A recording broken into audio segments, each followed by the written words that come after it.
13 വയസ്സുള്ള ഒരു പെൺകുട്ടിക്ക് സങ്കല്പിക്കാൻ കഴിയാത്ത രീതിയിലുള്ള കൊലപാതകത്തിൻ്റെ ആസൂത്രണം. പിടിക്കപ്പെട്ടു കഴിഞ്ഞാൽ എങ്ങനെ രക്ഷപ്പെടണമെന്ന് പോലും മുൻകൂട്ടി ചിന്തിക്കുന്ന ക്രിമിനൽ ബുദ്ധി.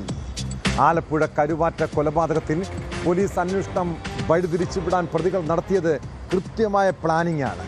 പിടിയിലായാൽ സ്വന്തം പിതാവിലേക്ക് അന്വേഷണം വഴിതെറ്റിച്ചു വിടാൻ പെൺകുട്ടി ശ്രമിച്ചിരുന്നുവെന്ന് പോലീസ് പറയുന്നു. അത്തരത്തിൽ സൂചനകൾ നൽകുന്ന മൊഴിയാണ് ആദ്യഘട്ടത്തിൽ 13കാരി പോലീസിന് നൽകിയത്. കൊലപാതകത്തിന് ദിവസങ്ങൾക്ക് മുൻപ് അവൾ വീട്ടിൽ നടത്തിയ മോഷണ ശ്രമം ശിവൻകുട്ടി പിടികൂടിയത് പക ഇരട്ടിയാക്കിയെന്നും പെൺകുട്ടിയുടെ മൊഴിയുണ്ട്. അന്ന് രാത്രി തന്നെ കൊലപ്പെടുത്തണമെന്ന് സുഹൃത്തിനോട് പറഞ്ഞു. മോശമായി പെരുമാറി എന്ന 13കാരിയുടെ ആരോപണം ശാസ്ത്രീയമായി പരിശോധിക്കാൻ പോലീസ് ക്ലിനിക്കൽ സൈക്കോളജിസ്റ്റിനെ ഉൾപ്പെടുത്തി മെഡിക്കൽ ബോർഡ് രൂപീകരിക്കും.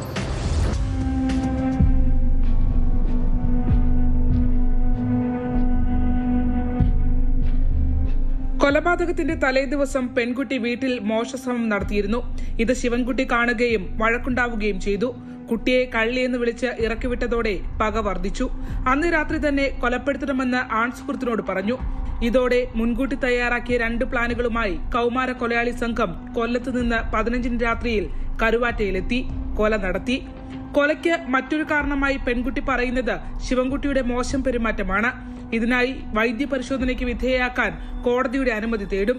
പെൺകുട്ടി പറയുന്നത് സത്യമാണോ എന്നറിയാൻ ക്ലിനിക്കൽ സൈക്കോളജിസ്റ്റ് ഉൾപ്പെടുന്ന മെഡിക്കൽ ബോർഡ് കുട്ടിയിൽ നിന്നും വിവരങ്ങൾ തേടും. അതേസമയം കൊലപാതകം നടത്തിയതിനു പിന്നാലെ 13കാരിയുടെ അച്ഛനെ കേസിൽ പ്രതിയാക്കാനും ശ്രമമുണ്ടായി. അച്ഛനും ശിവൻകുട്ടിയുമായി ശത്രുതയുണ്ടെന്ന് പെൺകുട്ടി മൊഴി നൽകിയിരുന്നു.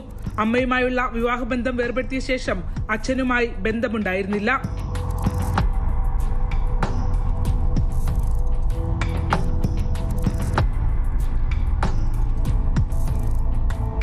വയറ്റിൽ മുഴയുണ്ടായിരുന്നുവെന്നും അത് ചികിത്സിക്കാൻ പണം നൽകാനാണ് ഹരിപ്പാട് എത്തിയതെന്നുമായിരുന്നു പ്രതികളുടെ മൊഴി.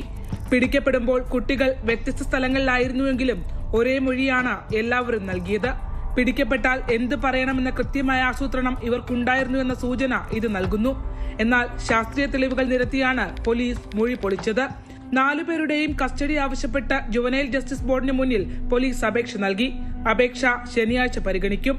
ശിവൻകുട്ടിയുടെ സംസ്കാര ചടങ്ങുകൾ കരുവാറ്റയിൽ നടന്നു.